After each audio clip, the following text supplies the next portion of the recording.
Good afternoon, everyone. My name is Amy Wolf. I'm the programming coordinator for the Osterville Village Library. Thank you so much for being here with us today, and to our friends joining us on Zoom, thank you so much for being with us as well. Today, we have the honor of hosting Leigh and John Towns from the Barnstable Association for Recreational Shellfishing for this exciting program on the importance of horseshoe crabs. Leigh and John retired in 2017 and moved to their home in Katuitt. They were interested in shellfishing and discovered BARS, the Barnstable Association for Recreational Shellfishing. They joined that organization and began to learn more about shellfishing on Cape Cod. Soon after, they took the aqua farming course at the Cape Cod Cooperative Extension in Barnstable, where they learned a lot about what it takes to grow, manage, harvest, and market shellfish. They also learned about their life cycles, their predators and diseases, and also the basics of running an aqua farming business. John and Leigh remain active in BARS, where John is the current president and Leigh is the secretary. Leigh is also the Barnstable Land Trust board president, and John is a past president of the Osterville Men's Club. So without further ado, John and Leigh Towns. Thank you very much, Amy. Before we get started, I mentioned it a little earlier, but we do have brochures up here. But I think just in the interest of the presentation, at the end of the presentation, feel free to come up and grab any of these. There's a brochure about guide to shellfishing, preparing perfect shellfish, the BARS, the official BARS brochure, which contains our, among other things, that has our BARS chowder recipe. We sell chowder, quahog chowder at a number of events. And then also feel free to take one of these official Cape Cod oyster magnets, right? Or, yes, oyster magnet. All right. So yes, Leigh and I moved here about 8.5 years ago and joined BARS right away, and we've had a great time in that organization.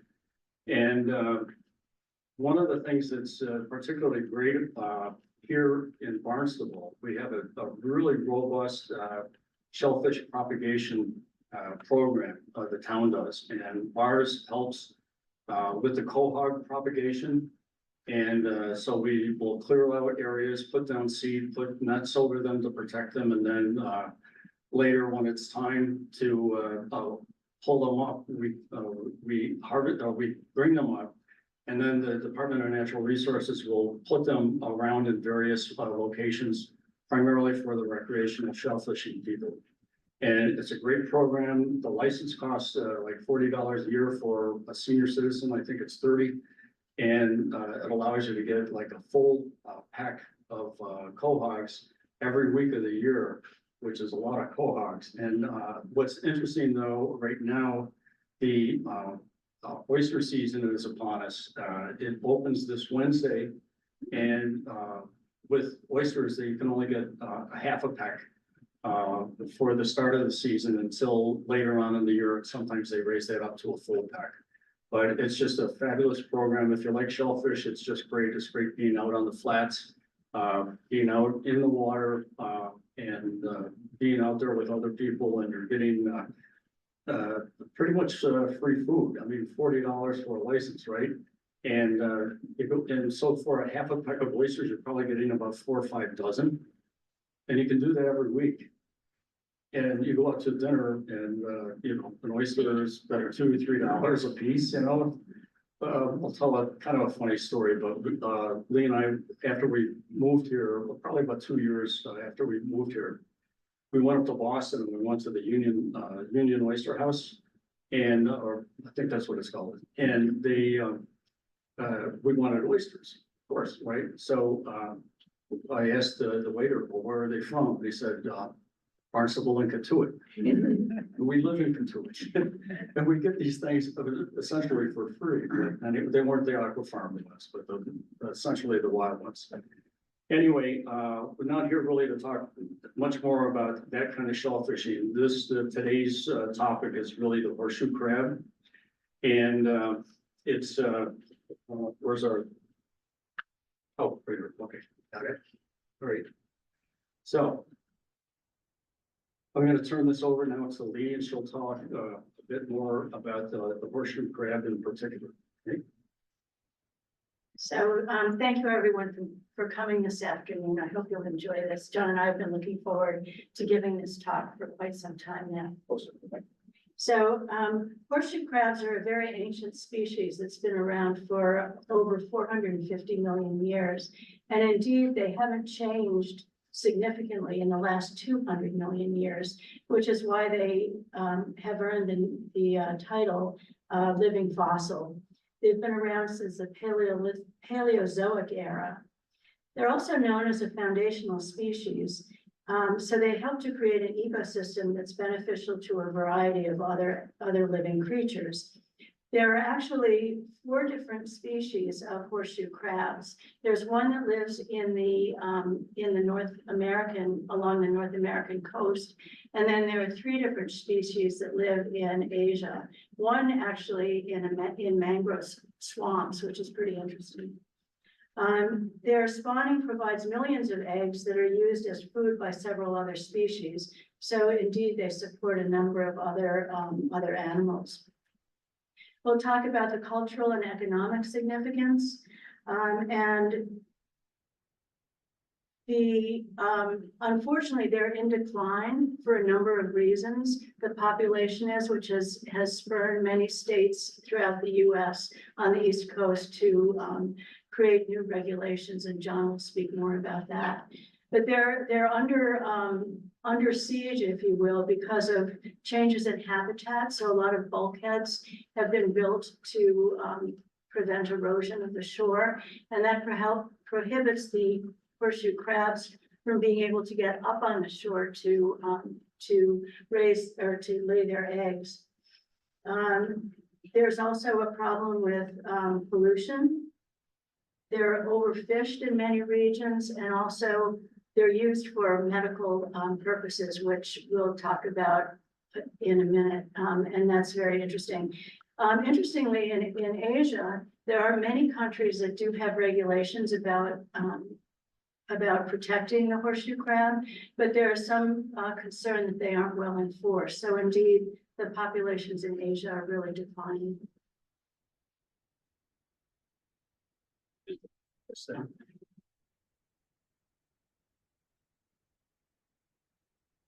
So, what animal has 10 eyes, 12 legs, and blue blood? It's a horseshoe crab. They're called a horseshoe crab because of the shape. And when you look at the prosoma, which is the hard shell on the top, you'll see that it looks sort of like a horse's hoof. So that is the origin of the name. The animal flexes at the gill section, and that helps it to swim. And also, it has a very interesting set of eyes. So the 10 eyes are divided throughout the whole body. There are 2 that are easily identifiable on the top of the shell. And we'll see a video in a few minutes that will show the eyes much more clearly. The 2 compound lateral eyes are chemically stimulated to greatly increase the sensitivity of the receptors to light. This allows the horseshoe crab to identify other horseshoe crabs in the darkness. And indeed, the horseshoe crab vision is really pretty poor, and they have the largest cones and rods of any animal in any species in the world. They also see 1,000,000 times better at night than in daylight. So they're very well adapted for living on the ocean floor. They have in addition to the 2 large compound eyes, which you can see readily on the shells that we have up here. They have 3 along what's called the cardiac ridge that are very small. And they also have behind the lateral eye are rudimentary lateral eyes toward the, and these eyes detect ultraviolet light from the sun and reflected light from the moon. So this helps the crab to follow the lunar cycle, which is important for the spawning period that peaks at the new and full moons.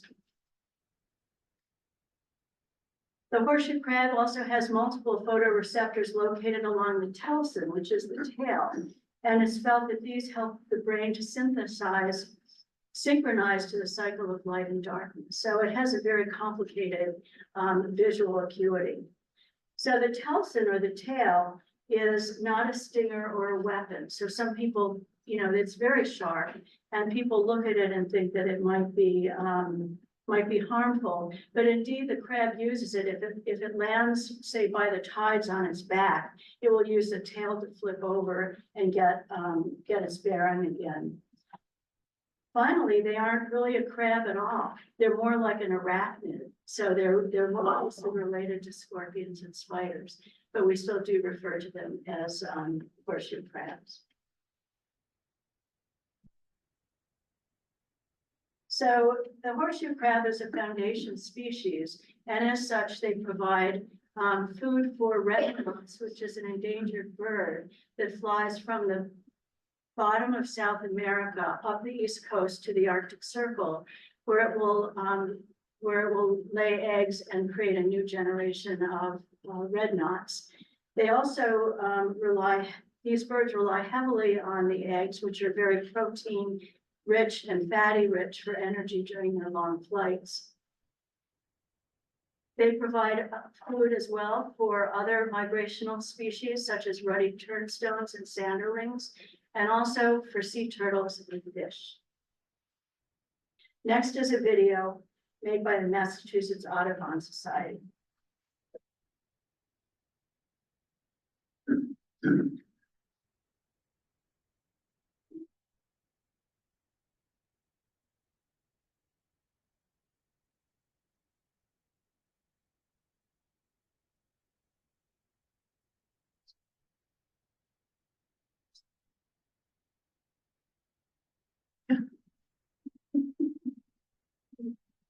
This commercial break was brought to you by YouTube. Horseshoe crabs are incredible species. They've been around for 450 million years. They've seen the dinosaurs come and go. They've survived 4 mass extinctions. They've been spawning on coastal beaches all that time. Every spring, about May and June, horseshoe crabs come into shore to spawn. They dig a nest in the sand and they lay their eggs. Those eggs hatch out 2 weeks later. The eggs that don't stay underground and are on the surface, they provide food for migratory shorebirds. Red knots are migrating north to the Arctic from the southern part of South America. They would not be able to survive on that journey without fattening up on horseshoe crab eggs. Today, horseshoe crabs are chronically depleted in Massachusetts. In the earlier part of the 20th century, there were even bounties on horseshoe crabs because they were believed to be eating clams that were valuable on Cape Cod. You could get paid 4 cents a tail for every horseshoe crab that you killed in the 50s and 60s and into the 70s. While these bounties ended, hundreds of thousands of horseshoe crabs are still harvested for bait for the whelk fishery. But today, we have an incredible opportunity, maybe a once-in-a-lifetime opportunity to save the horseshoe crab. State regulators have set new rules, and they proposed these new rules to the Marine Fisheries Advisory Commission. And in March, the Commission's going to decide whether to accept those new regulations. We need you to take action right now to let the Commission know that it's important to the citizens of the Commonwealth to protect the horseshoe crab. Whenever I'm out walking on the beach and doing spawning surveys, people say that they remember when the beaches were covered with horseshoe crabs. We'd love to see that happen again.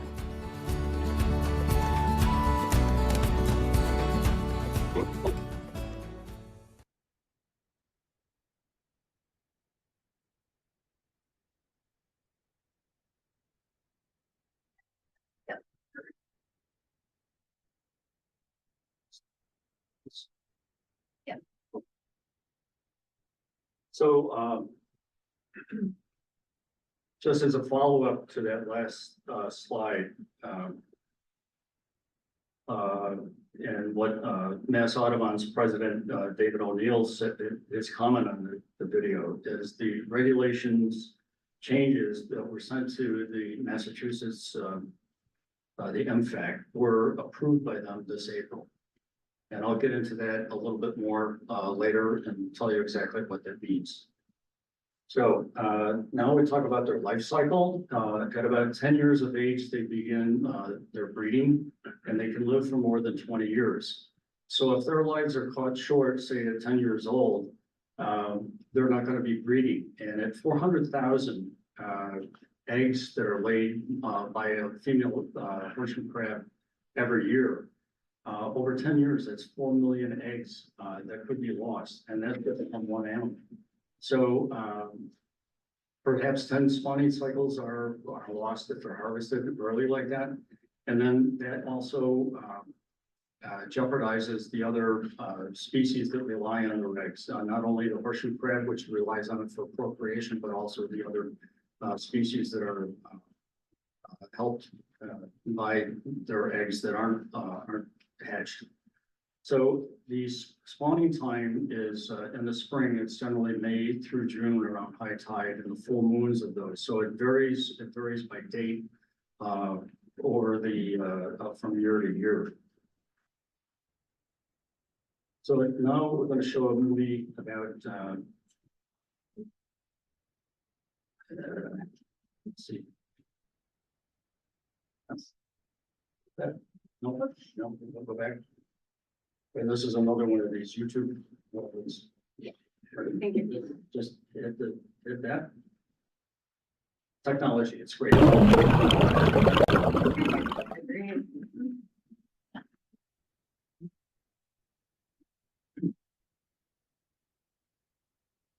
So this is pretty much a silent movie, so I'm going to feel free to talk over it.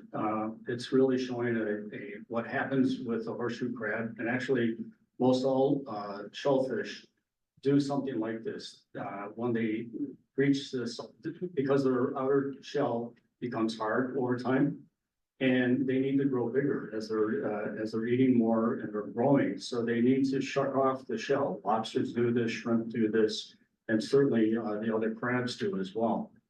But in this video, you'll see it's shucking off this shell, and that's like the shells that are up here on the table. And it's a very hard thing. But then you can see where the horseshoe animal itself, the horseshoe crab, as it's coming out, it's a little more pliant, it's plastic. So the new shell hasn't really formed yet. All right, and then coming up, I want you to notice, so the dark spot there, you can see that's one of the compound eyes. It has two of those, and then right at what you would think is the nose, you see another dark spot. And coming up, so there are 3 eyes there. Right here. 3 eyes. So, How often do they molt? at least once a year, maybe twice. Yeah. Okay, so now.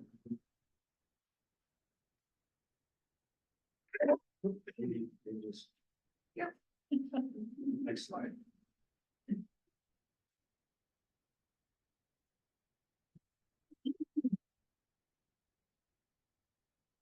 All right. All right. So, one of the things that I wanted to say about the shells, if you see these shells on the beach, it's more than likely just a discarded shell. But it could be a live crab, and you can tell the difference pretty much right away, just by the heft of it. These things are very light, and there's not much to them. They're about like a balloon. But the crab, if there is a crab inside it, you should try not to disturb it. Maybe if it's on its back, tip it over on its legs, maybe get it a little closer to the water, just that could help its survival. And one of the things, you never pick it up by the telson, by the tail, because that's something it's an important tool for them. If they flip over on their back, that's one of the primary ways that they have of righting themselves. This happens to turtles too, but it can happen with wave action. A variety of things can cause that. So, yeah. So bottom line is, if you do find a live horseshoe crab, try to leave it alone as much as possible. So here, who harvests horseshoe crabs? Why the heck are they doing it, you know? So they used to be harvested for human food and fertilizer. They were also hunted because they were thought to damage the cohort, hard-shell clam population. But today they're primarily sold, or they're harvested to be sold for bait for the whelk and eel fishery, and also for their blood. What's well? Yes, Well. These are well, look right here, Those things like shells on the table. like a common, oh, they're harvested for their shells. oh, yes, okay, so yeah, so in the Cape Cod waters, there are two whelks. And they're the white shells that are up here. There's a channel whelk, which is smooth on the outside. And then there's a knobbed whelk, which has like, you know, double horns all around it. So the knob and the channel whelk, and feel free to pick those up and look at them at the end of the presentation. So, let's see, there are two types of fisheries. There's the hand pickers, and you saw, one of the shellfishers, fisherman taking, on his boat. He had a long rake, a long handled rake with tines on the end of it, and they just scoop them out of the water, toss them in the boat, and go on to find others. And you cannot harvest, you cannot take a horseshoe crab without having a special license. And in the state of Massachusetts, there are roughly 30 shell fishermen that have a license to harvest horseshoe crabs. So my shell fishing license does not apply anyway. So then there are commercial trawlers. That's the other kind of fishery, and they use nets that drag along the seafloor. Each of these fisheries are highly regulated by the Massachusetts Division of Marine Fisheries, the governing body for all fishing in Massachusetts. And we now have two biomedical companies in Massachusetts that use the horseshoe crab. And that is the Associates of Cape Cod and the Charles River Lab Biolab, right? So harvesting was traditionally done at its peak during the spawning season in the spring.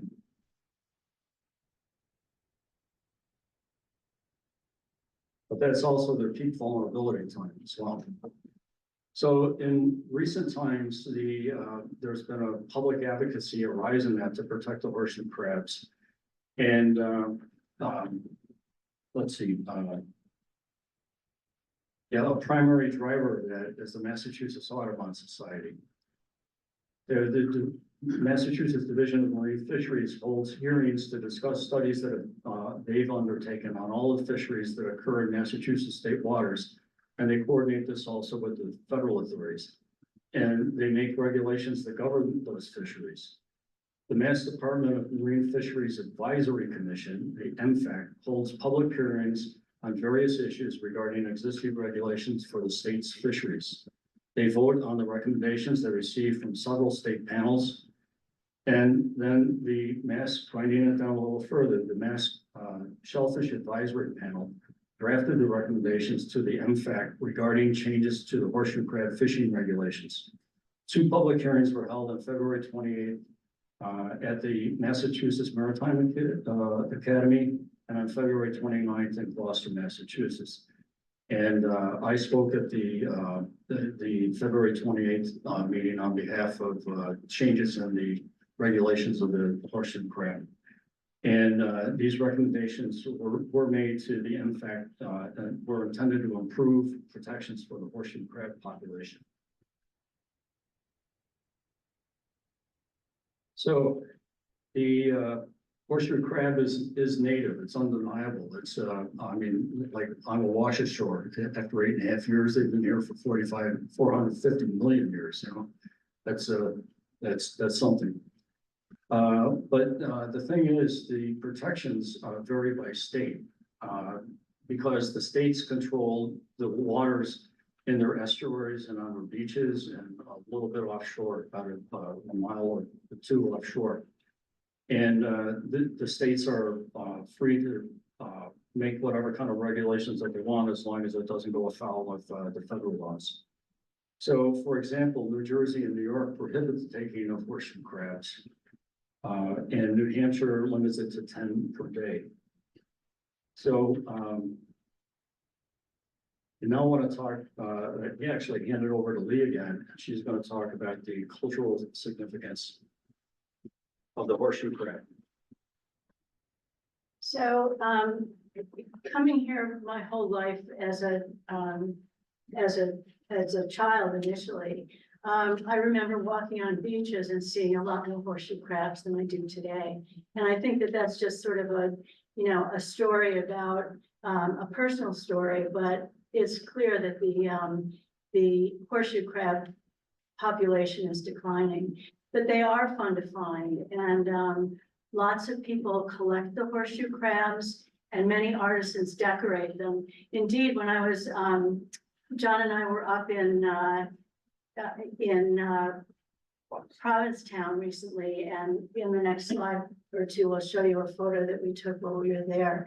But I also came across a fellow who paints horseshoe crab shells, and he calls them horseshoe crabs with attitudes. And he said they go out Friday night and they don't come home till Sunday. They're also used as tools by Native Americans. So the telson, as you can imagine, makes a really great spear for spear fishing. And they would use that. They also use the shell to collect water, to hold water, and as a farming tool. Historically, they've been used as food, fertilizer, and bait. And indeed, in Asia, horseshoe crabs are considered a delicacy for eating.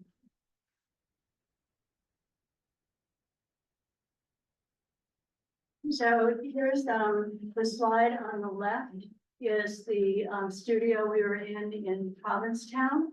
And the one on the right, we just found on the internet. I'm not sure where that was from, but it's really amazing. Horseshoe crabs collect a lot of interest, and in any summer, you'll find that someone is sponsoring a talk or a show about horseshoe crabs. So I know recently up in Worcester, the Massachusetts Natural History Museum had a horseshoe crab display. So they're very, very popular topic. So now we're going to see about their medical uses. Very, this one I think is, it goes off by itself. Oh, no, sorry. Oh, I'm wrong way, Corrigan.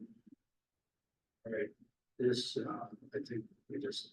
This bluish liquid is one of the most expensive resources in the world. No, it's not the blue milk from Star Wars. It's actually blood from a horseshoe crab. And the stuff this blood makes costs $60,000 a gallon. So why is it so expensive? And who's buying horseshoe crab blood? The blue color comes from copper in the blood. But that's not its most interesting feature. The blood contains a special clotting agent. It's used to make a concoction called limulus amoebocyte lysate, or LAL. Before LAL, scientists had no easy way of knowing whether a vaccine or medical tool was contaminated with bacteria, like E. coli or Salmonella. Scientists would inject vaccines into huge numbers of rabbits, and then basically wait for symptoms to show up. But when LAL was approved for use in 1970, it changed everything. Drop a minuscule amount of it onto a medical device or vaccine, and the LAL will encase any gram-negative bacteria in a jelly cocoon. While it can't kill the bacteria, the jelly seal is like a fire alarm, alerting us to the presence of what could become a potentially lethal infection and prevent it from spreading. Each year, the medical industry catches around 600,000 horseshoe crabs. The crabs are drained of 30% of their blood, and up to 30% of the crabs don't live through the process. The survivors are returned to the water, but no one really knows how well or if they recover. In 2016, the International Union for the Conservation of Nature bumped the American horseshoe crab up to vulnerable on its red list, one step below endangered. And the US population could keep falling by as much as 30% over the next 40 years. LAL labs claim that the returned crabs eventually recover, but new evidence suggests that's not always the case. Wynn Watson is trying to figure out what happens to the crabs when they're put back in the sea. So the most immediate negative effect is mortality. Anywhere from 10 to 25% of the animals will die within the first couple of days after you bleed them. Bled crabs become disoriented and weak for a period of time, and females may have trouble spawning. If they survive the first, we'll say 2 weeks, and they're back in their natural habitat, they did pretty well. But it's getting through those 2 weeks that's the issue. Based on our data and others, I think that you need to treat them a little, if you're going to get increase your survival rate, right, you need to treat them better.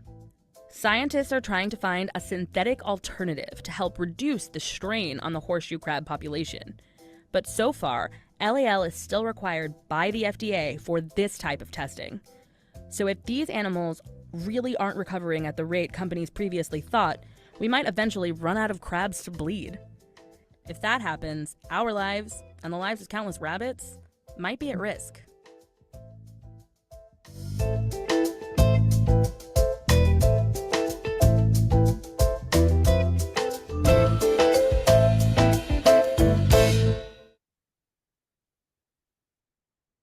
Okay, as we saw in the video, LAL is a vital tool in our healthcare systems.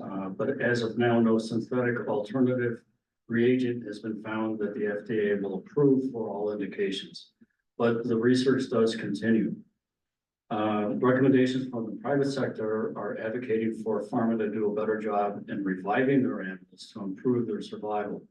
And I'm happy to report that there is some movement on this. There have been some reagents that have been synthetic things that have been created in cooperation. The Associates of Cape Cod and the Charles River Labs have been developing alternative reagents to LAL. And also the Associates of Cape Cod, which is in East Falmouth, they have spawned and raised over 1 million horseshoe crabs, juvenile horseshoe crabs, and released them into the waters. So,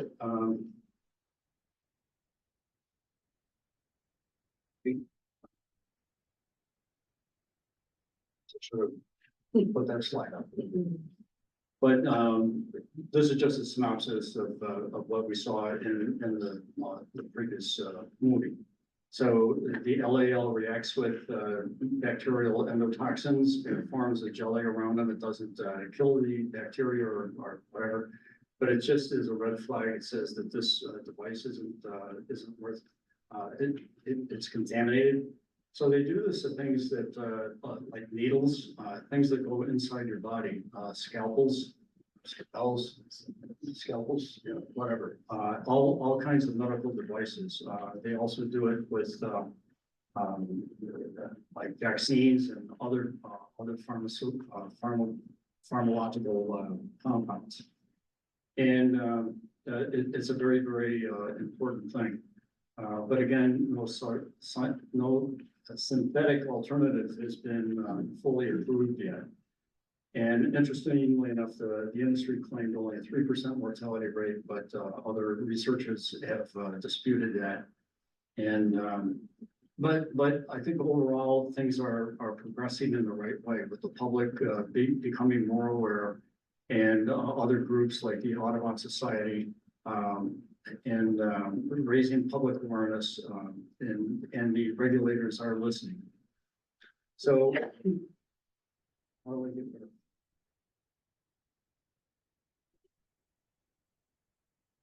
All right, well, we'll put it up on the screen too. All right, so Massachusetts did change its regulations. They did this in they did this in April by the Division of Marine Fisheries. There was a spawning closure declared from April 16th through June 30th of this year. And next year, because of the lunar calendar, et cetera, it's changed to April 15th through June 7th next year. 8 fishery trips were limited at 300 per day. Previously, they had been 400 a day. And then they said, they could increase it back to 400 if 50% or more of the yearly quota remained on August the 1st. But it would decrease to 200 if more than 80% of the quota was taken by September 15th. We're also now matching federal harvest prohibitions that are along the Cape Cod National Seashore and the Monomoy Refuge. So currently, this is a progression showing the current state of Massachusetts regulations regarding the horseshoe crab. July 31 commercial trip limited to 300 per day was not increased back to 400 because less than 50% of the yearly quota remained. And then in August 24th, that was decreased to 200 because more than 800% of the quota was taken by September 15th. And then as of October 21st, all of the commercial horseshoe crab quota was reached, and they shut down the fishery for the year. So it won't open up until next spring. So, you know, they have made a difference, and you can see, you know, the fishery, it was fairly robust. So they got more than what they kind of projected that they would be getting, but then they ended up shutting it off. So there is a control there, and the spawning time, which is their most vulnerable time, was like totally protected. No shellfishing could happen, no horseshoe crab shellfishing could happen in that time frame. So that's a very positive thing. And again, the state regulators do listen. So, just curious, are those limitations on all types of fishery or just? No. Medical? So the medical is within this group as well. All right, but they have kind of a different dispensation. We'll get to questions, Q&A period in a bit. But the Division of Marine Fisheries, it's not just shellfish but they have yearly quotas, and they set seasons for things like black sea bass, striped bass, sea trout, striper bass, tautog, any number of things, tuna, salmon, cod, and they have various regions too. So it's legal that sometimes they can shut a fishery off within a certain area of the ocean or the sound or what have you. And so they're watching this. It's quite a robust group, and they have a lot of work. So I think that gets us to this one. What can we do now? So you can actually, there are horseshoe crab countings. You can volunteer to do that. The Mass Audubon Wolfley Bay Wildlife Sanctuary runs these. And those are mostly though out like on the east coast of Cape Cod. But locally, there's the Friends of Barnstable Harbor, and they're local horseshoe crab advocates. And let me just say, it's okay to take their molted shells, but not a live crab. Don't pick them up by the telson. That's the biggest thing I can say. You leave them alone if you see them on the beaches during spawning season, which is in May and June. And then you can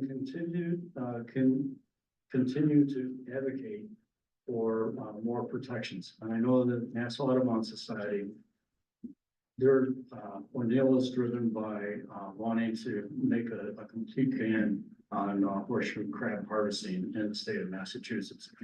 I'm not sure that will ever come about, but that's what his goal is. So here are some contacts for more information about it. The Mass Wildlife Wolfley Wildlife Sanctuary. And you can volunteer to sign up. Wolfley Bay survey sites include Wolfley Harbor, Nauset Estuary, and Pleasant Bay. And Pleasant Bay is an area that's kind of reserved for the medical harvesting of horseshoe crabs. So you can also contact the Friends of Barnstable Harbor. There's their PO box or email info@friendsofbarnstableharbor.org. And then lastly, and this is, there was a newsletter that was created in a website created by Avery Revere, who was one of the founding members of the Friends of Barnesville Harbor. It's simply CapeCodHorseshoeCrab.com, and she sends out a newsletter, and you can get more information there. Okay, now I'll just open it up for questions. Hopefully I have some answers. Does Yes. the LAL? Yeah. Come in any from like lobsters or anything else? It's just horseshoe crabs? Yeah, it's just horseshoe crabs. They have a unique blood that's copper based. Yeah, It's copper based. Yeah. Virtually all other animals, if they have blood, it's iron based. That's why it's red. And interestingly, in Asia, they produce TAL as opposed to LAL, and that's because it's produced by a different species of horseshoe crab. But they have the same essentially process. what does I won't say it. the horseshoe crab eat? Like, what is their food base? Is it just shellfish or like clams and? Yeah. And stuff, or What do they eat? So they eat other shellfish primarily, Yeah. worms, sea worms, shellfish, some fish. Okay. Yeah. Do horseshoe crabs, bite or sting? Nope, nope. No, you may have seen a couple of them being handled pretty readily, but they're the spikes on them are a little sharp, but they're not a fighter, you know, and their mouth is really well underneath. They don't have pinchers, and the Telson is not a stinger. It's not like you see like a manta ray or whatever. You think, oh my word, that's you know, you get whacked by that, you're gonna really get hurt. But no, they're actually fairly floppy. You know, docile and floppy. They'll bend at the gill section. You know, kind of, you saw it on the movie when they were swimming away. One of them. That's how they swim away. Okay, Jack? Yes, are our local beaches considered hotspots for horseshoe crabs? Because there seem to be a real abundance of them very recently. You know, the molted shells in Katuitt and on Long Beach in particular. Thousands and thousands. Yeah, they probably get to the immediate shoreline, so they're not coming up, say, Katuitt Bay. They may a little bit, but they're looking for a spot to land on the beach. So out in Monomoy, Nauset, you know, Pleasant Bay out there, and then all along the southern shore as well, wherever there's a beachhead. That's they're like the Marines. They're going out there and charge that beach, you know, and but I personally think that they're on the upswing now, you know, with some of these protections. I mean, that's gone on for a while. They changed the regulations in Massachusetts a while back, and it has had a positive response. So we are seeing more of them out there, which is nice. But it's not quite to the level. They're not endangered, and they are stressed. And we want to try to get them into a more robust and thriving population, and we can do that. Thank you. Yep. Yes. can you explain what molting actually is? All those horseshoe crabs that you find on Luke's Beach, are they, Yeah. what has come out of them? What is, I mean, Well, do you recall the movie where we showed the crab that was molting? All right, so what it was throwing off was this exoskeleton or the shell that's like up here on the table. All right, that's the hard shell. And then underneath it is the live animal, and that escaped out, and that's a very soft thing. It's just like blue crabs. You've seen that where, you know, blue crab will molt, and you've got a soft shell crab. So the soft shell crab is the blue crab, but it just wants to get bigger. So it's shucked off the harder shell, and it takes a while for the new shell to turn from a soft shell into a hard shell, but that's exactly what happens with the horseshoe. But when you find those on the beach, it looks like they're intact, so are they really dead or are they molted? They do, well, I invite you to come up and take a look at this, but yeah, and you saw it, it's a bit of a struggle. I mean, if you look at it, it's got 12 legs and the telson in the body, so it's all gotta get out of there. So that's a lot of surface area and a lot of tension, or, you know, a lot of friction to pull the live animal out, yeah. But they do it all on their own, and they've been doing it for hundreds of millions of years. So it's quite amazing. They're an amazing species. I think they're a testament to the spirit of life. Yes. Did I understand you to say that the feds have banned taking of them from Monomoy and the seashore? No, I believe that's federal regulation there. I don't think it's out of Chatham. It might be, but I'm not positive about that. But there are definite protections out there because that's a prime area, you know. Yeah. You know, for years, the feds and the Chatham. They go back and that forth. was going on with Monomoy. Right, and that's part of things too, you know, these territorial fiefdoms, or, you know, the heavy hand of the federal government or whatever, you know, the different regulatory agencies or whatever, but I think they're trying to work a lot better. Actually, the Shellfish Advisory Panel, we're having a meeting this next Wednesday in Hanover that I'll be attending. Won't be able to get to the luncheon. But any other questions? Oh, yeah. On the molting, right? Is there a slit that they come out of? Yeah, you can see it. You All can see right. it up close. It looks all intact, and it's like.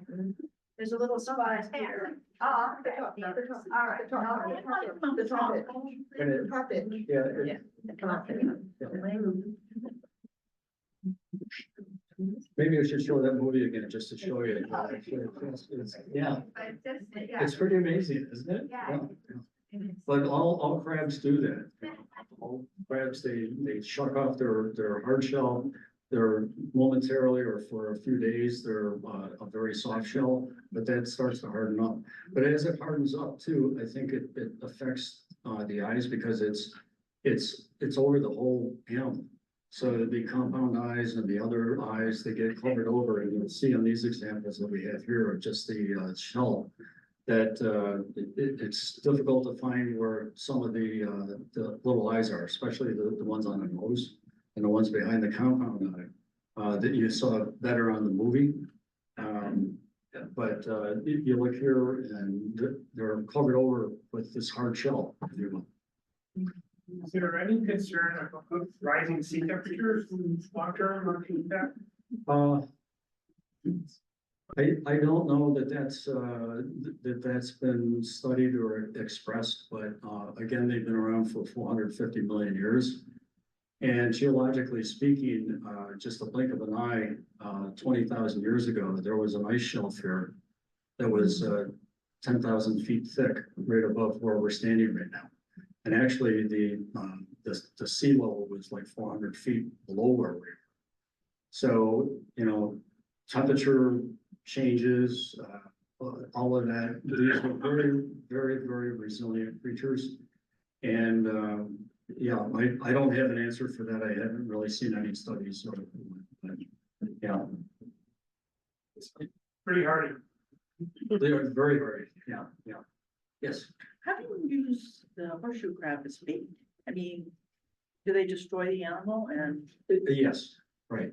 They'll take it out of it. They'll take the you know, it's primarily with the female, the eggs is really the most favored bait, but it's some people, well, the Native Americans used to eat those. I don't know. I've never seen a recipe. I don't know. I don't know anybody that you know. You can't really buy them anyway. You can't go harvest them. So I don't think that's a thing anymore. But yeah, there's a soft part to them, and it's supposed to be tasty. But anyway, they'll take that out and they'll put it in a pot, which is a trap, like a crab trap.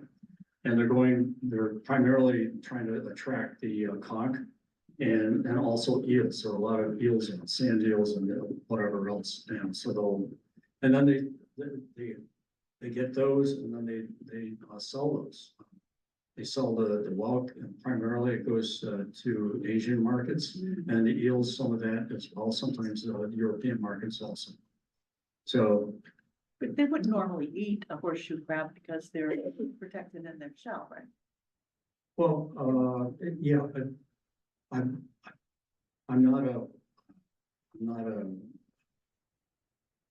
not a conch fisher. Yeah. But you need a special license for that as well, and I'm not aware of their protocols or how they go about doing it. But let's just say I do know with lobster fishing, they'll get some smelly old dead fish, some scup or herring or whatever, some oily fish. And they'll let it rot, and then it's dead, all right? And they'll put it inside their trap, and that's what attracts the lobsters, right? And they get in the trap and they can't come out, the way they're designed. So I have to assume that it's similar process, because especially on a large horseshoe crab, and you get a large shell, it's like a helmet. That probably there's no attraction in that shell to say a mollusk. The only way they're bait is, or they're preyed upon is if there's human intervention. I'm sorry. The only way they can be preyed upon by these are if there's human intervention. Right, they would normally be bait. Not necessarily. I don't know if you've ever seen how a conch eats a whelk, but they have a very, very interesting physiology, I guess. Right? Hibiscus. Yeah, right. But would you grab one of the shells, the big whelk? No, channel. No. Think of them as predators. So the whelk, the brain of it, if you will, is up at the top, and then it just continues to grow. It gets bigger and makes a bigger shell as the time goes by. But this area here is covered by a really hard foot, and it moves along. It'll move along the shoreline or the seafloor, looking for something to eat.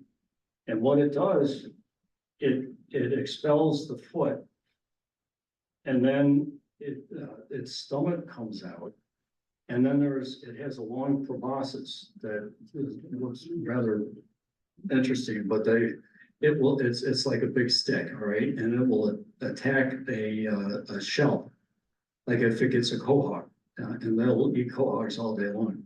So it'll drill into the shell. And then it can secrete enzymes to make it soft, and then they get inside the shell and they'll eat the crab or whatever, the clam, the quahog, whatever. But that's life in the ocean. Yeah. Life and death in the ocean.